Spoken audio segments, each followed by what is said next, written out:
everyone. It is Friday, September 5th.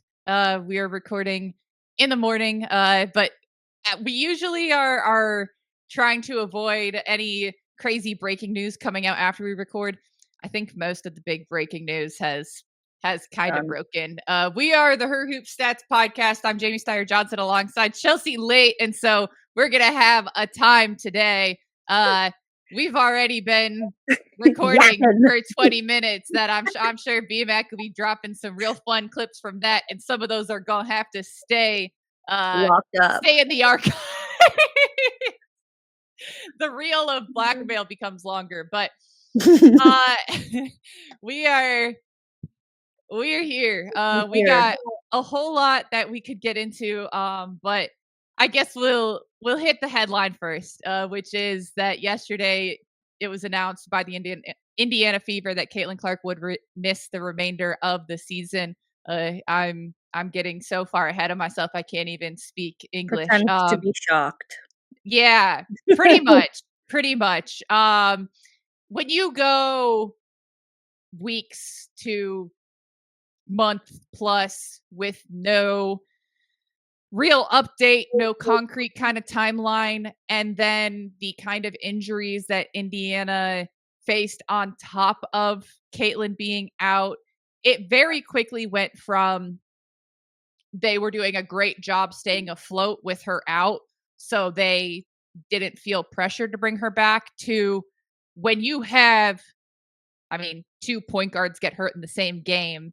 Yeah. And then more and more and more injuries, you start to wonder, how worth it is it? And I think it's hard because so much of the consideration seems to be less about this, I'm trying to say this in a way that will get me less jumped on, but let's be real, it's going to happen either way. I think a lot of the discussion was about the just concept of Caitlin playing and the fact that a large group of people want to put the entire success of Indiana as a franchise and the WNBA as a whole on Caitlin playing. And first of all, that doesn't have to be the case. Second of all, that's not her responsibility. Her responsibility is to keep herself healthy for the long run. She is someone who wants to play basketball, who I think wants to have a very long and successful career, and right now is not the be all end all, especially when you lose so many significant pieces as they have. So yeah, I'm glad for her that they just ripped the Band-Aid off. It's a terrible situation, but it'd be compounded by rushing her back and then getting hurt and then having something that potentially knocks you out for part of next season or whatever. So it just, at a certain point, the writing was on the wall, and it's just nice to have this now announced, official. People are obviously going to hang on to it, but the rest of us can kind of move on and talk about the other things that are actually occurring, as opposed to hanging on to the what could happen, what could have happened, whatever. Just now you can look at things as how they are. Yeah, I will say that there was two things that made me know that this was coming. I think when we got into this week, into the final 5 games of the Fever season, and Steph White had said that she hadn't yet returned to contact practice, I was like, she's not playing. And I do think that maybe they're going a little bit out of abundance of caution, which is, again, fine given her long-term health. But I do think if they were still up there in like the top 4 or 5, they may have tried to get her back for like the first round and, maybe tried to test it out, or at least ran her through contact practice to see what she was feeling. But because now that they're literally hanging on to the playoffs by a thread, everybody else is injured. Like, it would be different if she was the only one who was injured and they still had this very well-rounded, strong roster that was doing quite well in her absence at the beginning.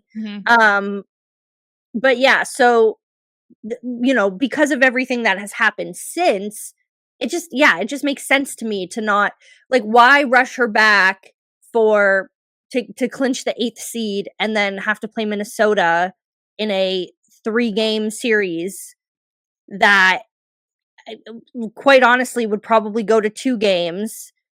And like, I don't know, and in my opinion, just to like the last thing before we move on from like Caitlin, Indiana specific, is like, I wouldn't blame the Fever if they didn't try the hardest to win these last few games and gone to the lottery.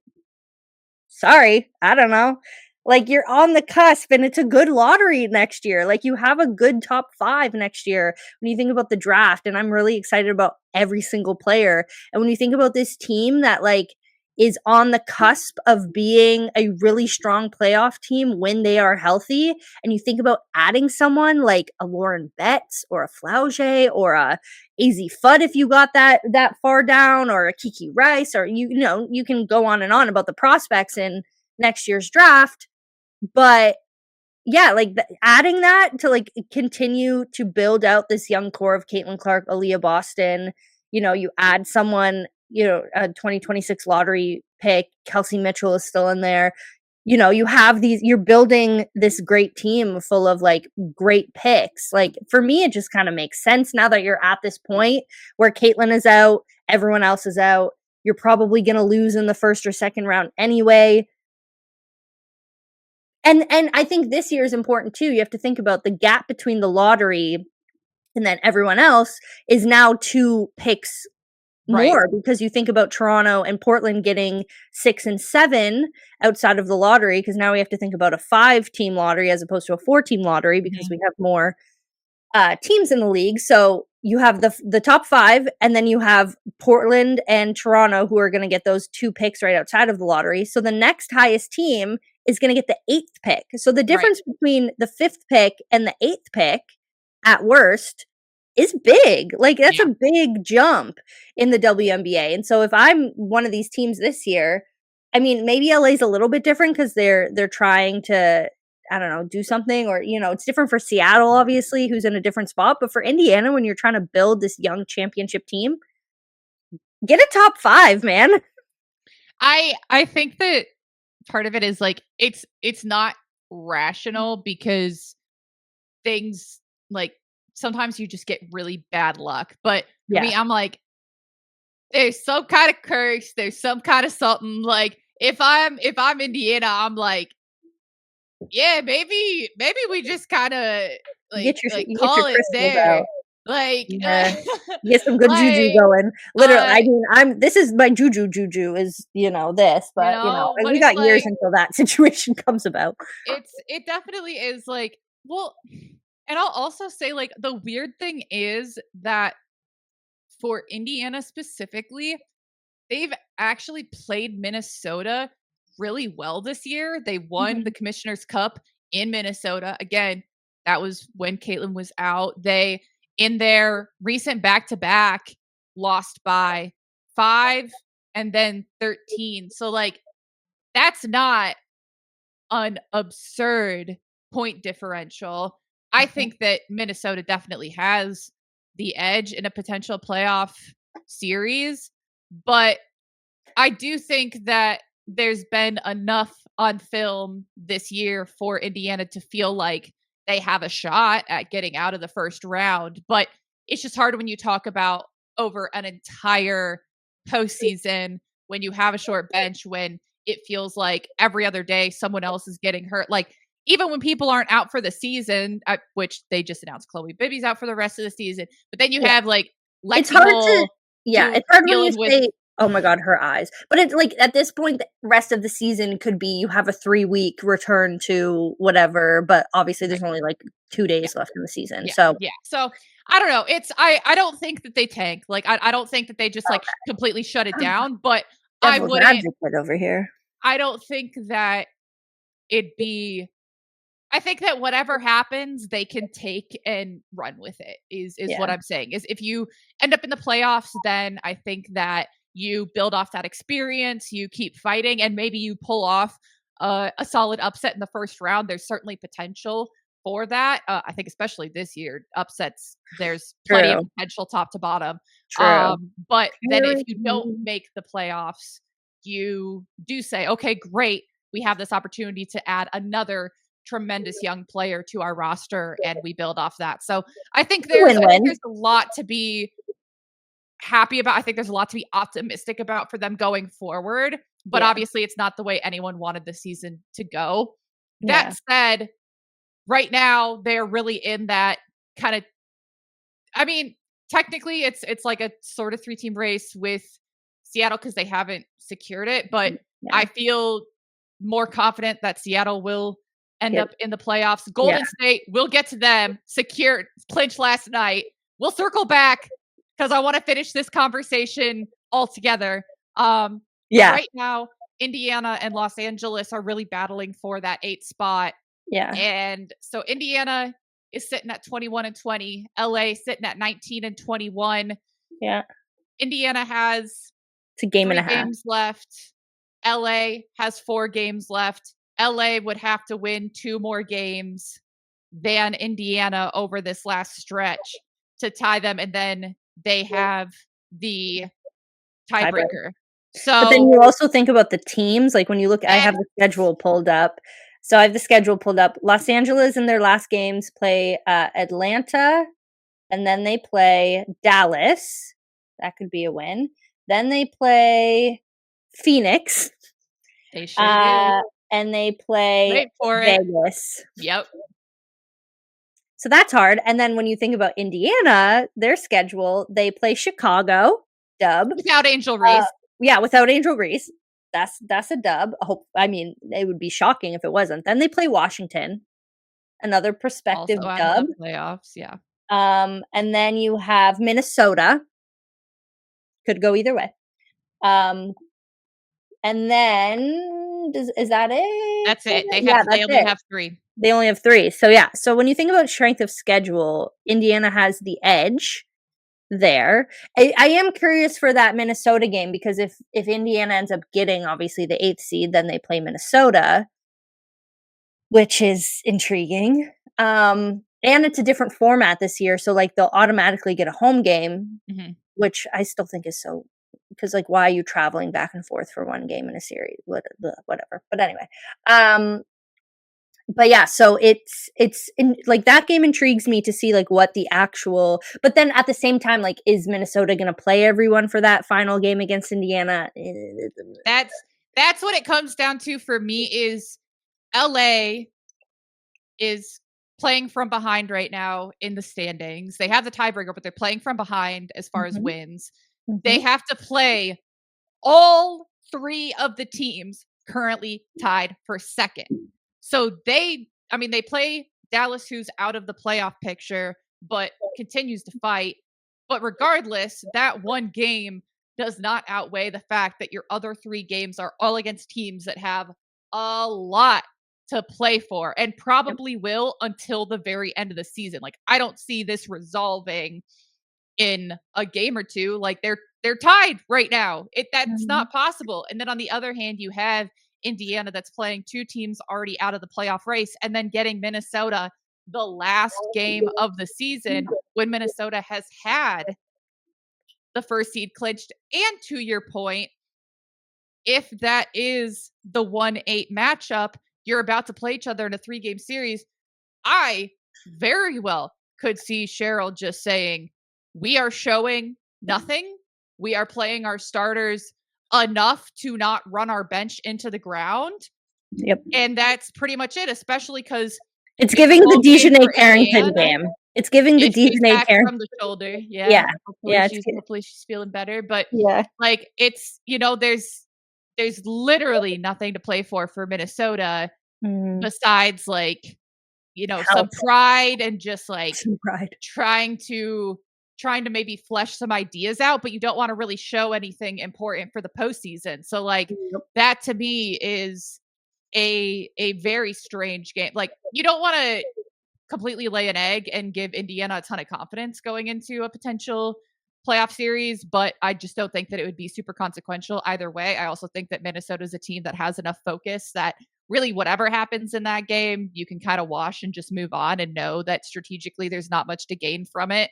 Yeah. So if you were to ask me right now, I do think that it's Indiana that gets that 8th spot because LA is just playing against teams that have so much to play for that to make up 2 games of ground, I think is going to be a bit of a tall ask. Yeah. No, yeah, that's fair. I mean, I would like to see LA in a playoff situation. I think that it would be really beneficial for their roster. And I mean, when you have someone like Kelsey Plum who can score however many points, like it would be exciting.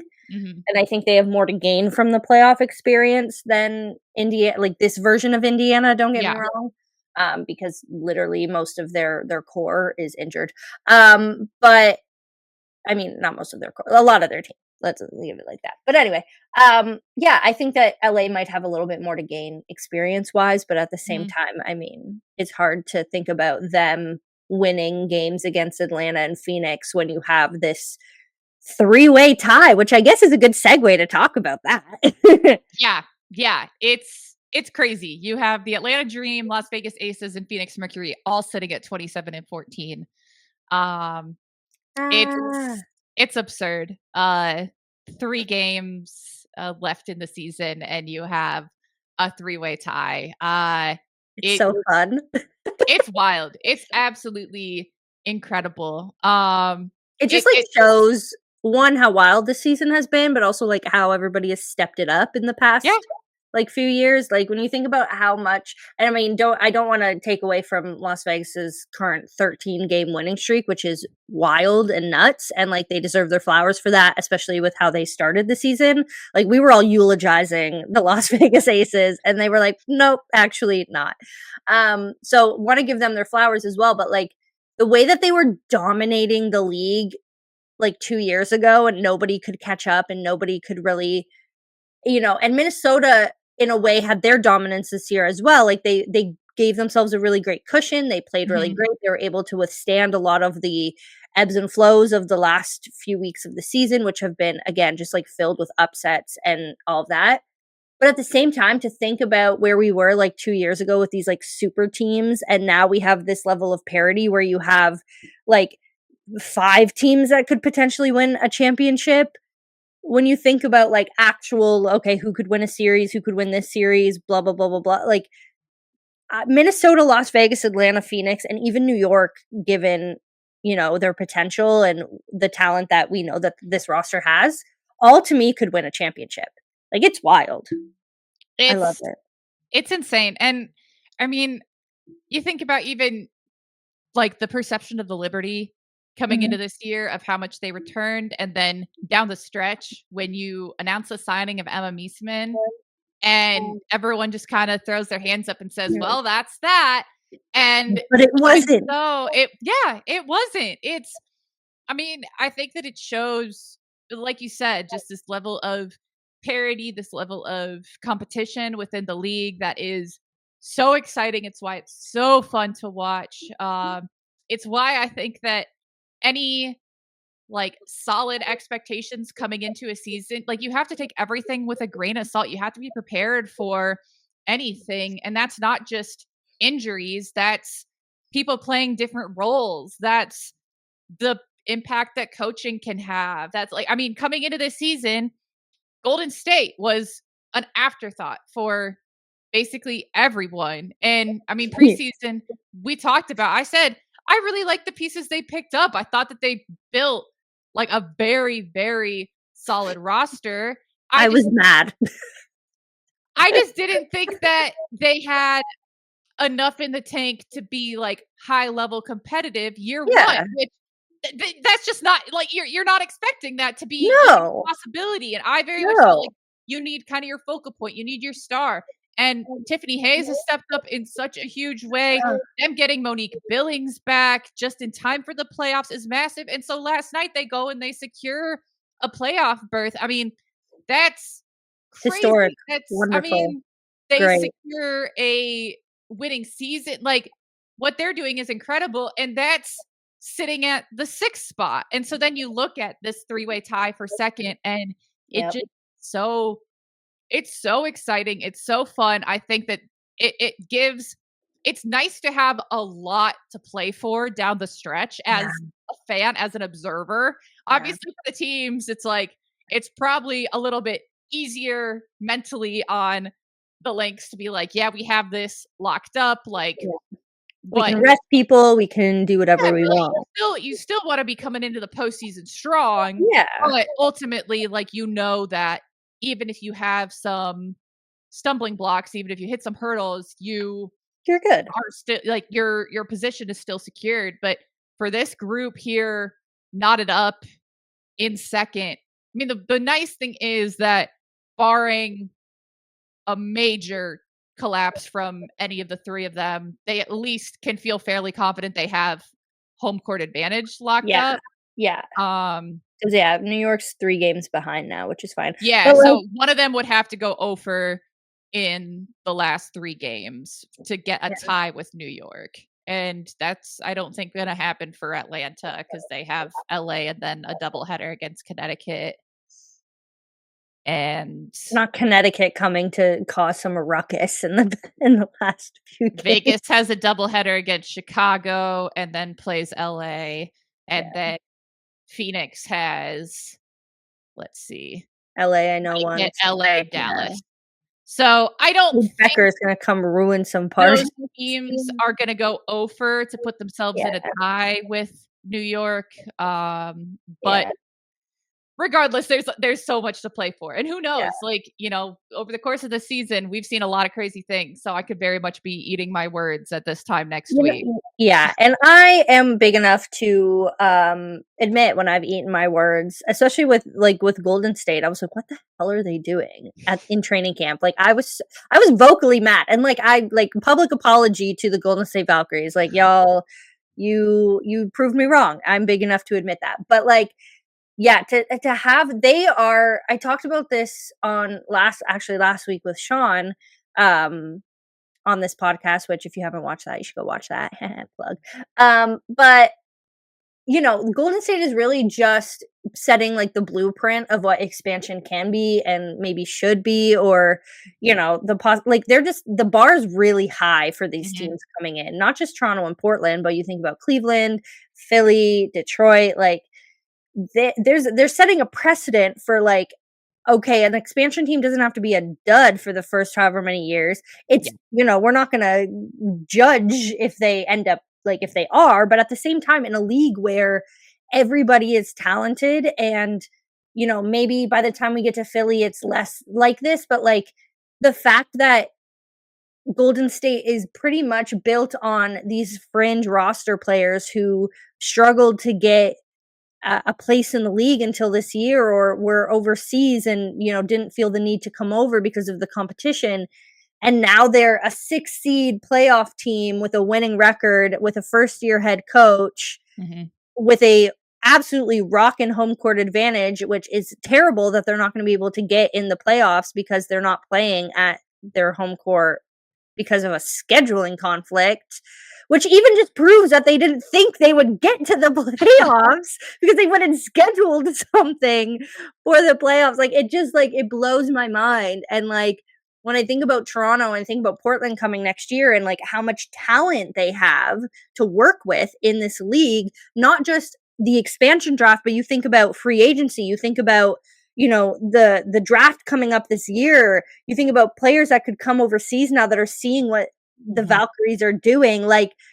Expansion doesn't have to be this thing where it takes decades for a team to build itself, especially in a 13, 14, 15 game or team, league like League, the yeah. WNBA. And it's just man, they're just shaking it up here. To think that not that they're taking a playoff spot from anyone, but nobody thought that they would be in the picture, and now a team that you thought may be in the picture instead, like say LA or Indiana, for example, just gets bumped down by this 6 seed Golden State team. I don't know, it's just incredible to see. It makes me excited for expansion. It makes me Mhm. excited for the roster building possibilities in this league right now because there's so much talent, and we've been saying it for years. There's so much talent, not enough roster spots. Well, now we're seeing those roster spots open up, and just the different combinations of players that you are now going to get over the next few years because of the way expansion works and the way that the rosters are going and the trend to sign 1-year contracts and all of that. I mean, it's just I I very frequently think about the possibilities of who Toronto could have on their roster next year. I mean, if you can't tell by watching this, I have an affiliation. Like, um, but if you can't, like, if like I just sit here and think about the possibilities of combinations that you could have, especially when you add in the little bit of a factor of like Toronto maybe wanting a few Canadian players and like who they could attract. Richard Carlton. Um, and and others, and you think about free agency and the idea of playing in Toronto. Like, there's just so many factors that go into it that could make any expansion team be really good. And so I Mhm. think it's really hard to predict the playoff picture for the next 5 years, obviously, as you think about all these teams coming in. Like, there's Well, and, like, no, I yeah. think that when you look at teams that are building in different ways, like we've talked about this before, that you can use Golden State as a blueprint. You also can look at the Phoenix Mercury, where they Mhm, have a handful of very non-traditional rookies. Like they have people that mhm. have played overseas, they have some domestic rookies that have been playing overseas for several years, and they just built them through good scouting, through good roster management. And so, as you Yeah, said, like there's just so many great players out there that mhm. all they need is an opportunity and the right fit. And so it's not like you're going to the local Y, like begging people to just play, you're not having to search out people where it's this like rags to riches tale. Like there's a lot of really great players out there. You just have to put in some of the legwork and get a little bit creative, but the blueprint is there Mhm. several times over now, where you have Golden State, who has built a very different kind of roster from what we've seen. You have Phoenix, who has done it in a really different way. You have Atlanta, that has taken really great players and put them into really different roles from what they've done in the past, not just having multiple dominant bigs, but you have Naz Hillman, who has popped off and really added the 3-point dimension to her game, which was never previously. You have a really different play style for Alicia Gray and Ryan Howard. And so you see this top to bottom in the league, where there's a lot of different ways you can be successful, and teams are going to be able to be creative. They're going to be able to do And works. yeah, and I think, and this is a conversation you'll like a lot, but like I also think that extends to coaching as well. Like, we're seeing so many different choices when it comes to coaching picks in the league. Like, you think about Carl Smesco coming in, think about Natalie Nakase, like all of these big coach of the year, other than like the perennial coach of the year candidates and the Cheryls and the, Becky's and the, et cetera, et cetera. But you think about like Carl, you think about Nate Tibbetts coming in, you think about, Natalie Nakase, like all of these like coaches that are kind of coming up and who people are talking about are these like hires that nobody was really expecting. Like, I remember when we were talking like almost a year ago now about all these vacancies and who was going to be hired, and you were shocked time and time again that they were making the picks that they were making. Yeah. And I think it's just like such a fun trend in the WNBA as well, to get really creative with your coaching hires and have people come in who have never coached in the league or have coached in different leagues or are coming from college or overseas or Yeah. whatever. And it just like changes the game. It's making the WNBA such a unique league, because then you have all of these different playing styles coming in as well. It's not just the same cut and dry thing that you see all over the country, because you're bringing in people from like various backgrounds to come in and do it, which I think is such an untalked about factor in how these teams are building such like exciting rosters.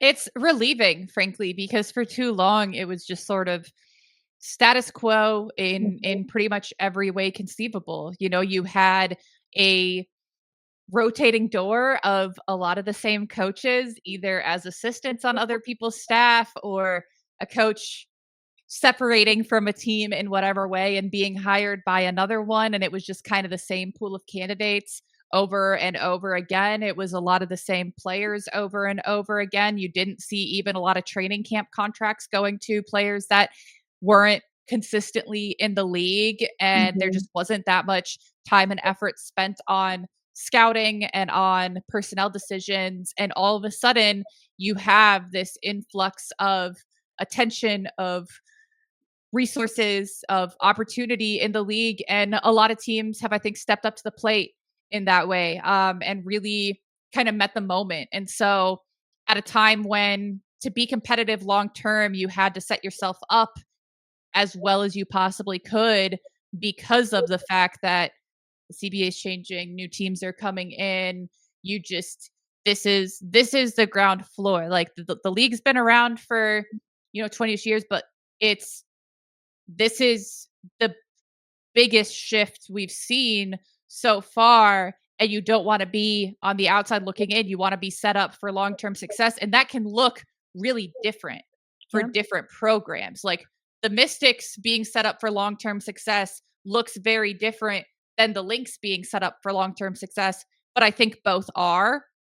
And their ownership groups, their coaches, their players are bought in. I think they have a direction, a goal in mind, and they're all kind of working towards that. And I've been not just impressed, but shocked by the fact that a good portion of the league seems to be meeting that moment because to this point, we haven't seen them all be in that position, all be ready to deal with these kind of changes and to meet, the changing tides of women's basketball. And so it's very exciting. And I think that this playoff race just encapsulates it. Like it's an exciting season this year. It has great implications for going forward, but everything matters. Like all these games still matter. It's just so fun. I'm so excited. Like I have no idea what's going to happen over the next week to Yeah. solidify the playoff race, but I know it's going to be fun. Yeah, it is gonna be fun. Yeah. It's an exciting time, I think. I don't know, like, I think not to, like, turn it into, like, some sort of agenda, but I'm like, I don't know, like, I wish not that there isn't hype, but I wish that, like, I don't know, I think the media can do a little bit better of meeting the moment as well. I think hopefully maybe that's the next step, but, it's been an interesting year, as we kind of have seen this peak of, if you wanna call it the Caitlin Clark effect, whatever, especially as she's been injured, like, I just hope that we are still meeting the moment regardless of, like, the ebbs and flows of her career, the Mhm. ebbs and flows of the because, like, not that I want her to be injured or anything, I definitely don't, but, like, there is still such good content, obviously, Mhm. that we're seeing, and there's such good stories and trends and whatever to follow, and I don't know, like, I think we're at a very critical point right now where the kind of, like, peak of that kind of flux may be coming down, and I think we need to continue to meet the moment because it's not like the play or the excitement or whatever is coming down. Yeah. It's kind of like the flow of, society and trends and the zeitgeist or whatever you wanna call it. Is like, obviously that's what happens in the world, and so I don't know, I hope that we continue to give all of this the attention that it deserves because it deserves and it's exciting and, these I don't know, it deserves to be covered. Yeah, I 100% agree. And Yeah. if you're listening, if you're watching, I think that hopefully you agree as well. And so it's a reminder to, support outlets, support your favorite reporters, your favorite analysts. Yeah. Obviously, we want you to support Her Hoop Stats and our platform. But in addition to that, there's so much tremendous content being created. And so it's just a reminder like this stuff doesn't exist without the support, without the engagement of the fans. And I Mhm. know there's so many people out there who are following along, who do appreciate it. And they, tell us so. And that's so appreciated. But making sure that you're supporting, that you're sharing things, that if you're able to, subscribe, give monetary support to platforms. Like I said, I think that ours is a great one. Like I think you get a lot of benefit from the information available on Her Hoop Stats, Yeah. but there's a lot of options out there that like desperately need the support. And so it's just a reminder that if you want great content, there's a whole conversation I won't even get into of the state of women's basketball media. It's people talk about it as, well, it's a bunch of fans and they see an opportunity. Yeah, man, because no one's paid us to do any of this for Literally. years and years and years. So you better be a fan if you're going to do it for the amount of money we do it for or free in a lot of people's cases. So like you want better coverage? Well, you better support. Like, then demand it. Then Yep. support the places that are giving it to you. And so it's there's my impassioned plea, but support women's basketball media, support women's basketball journalism, support the W. Yep. It's going to be an awesome finish to the season, but I'll end the soapbox there. But it's going to be a fun one. We'll certainly have a whole lot to discuss here in the coming weeks as the playoffs get finalized, as we get into those games. We know it's going to get real crazy. Literally, it's going to be wild. It's so exciting. It already is, and it will only get crazier. All right, folks. Thanks for sticking with us through digressions, different directions. You know how it is. And if you're still listening at this point, just imagine if you were our producer BMAC dealing with the 25 minutes before we hit record. Well, we had already hit record before we actually formed the podcast. So we appreciate you, BMAC. Chelsea, awesome to get a day with you. I know, it's always fun. I'll send you your package in the mail. Incredible. I'm excited. I'm going to say it on record now so that I have to do it. Folks, you can find Chelsea online at Chelsea Leite. You can find me at JStaz. Make sure you are subscribed to the Her Hoop Stats podcast. Support the group as a whole. Check out the website. Check out our newsletter. All that fun stuff. We'll be back at you next week. Thanks, guys.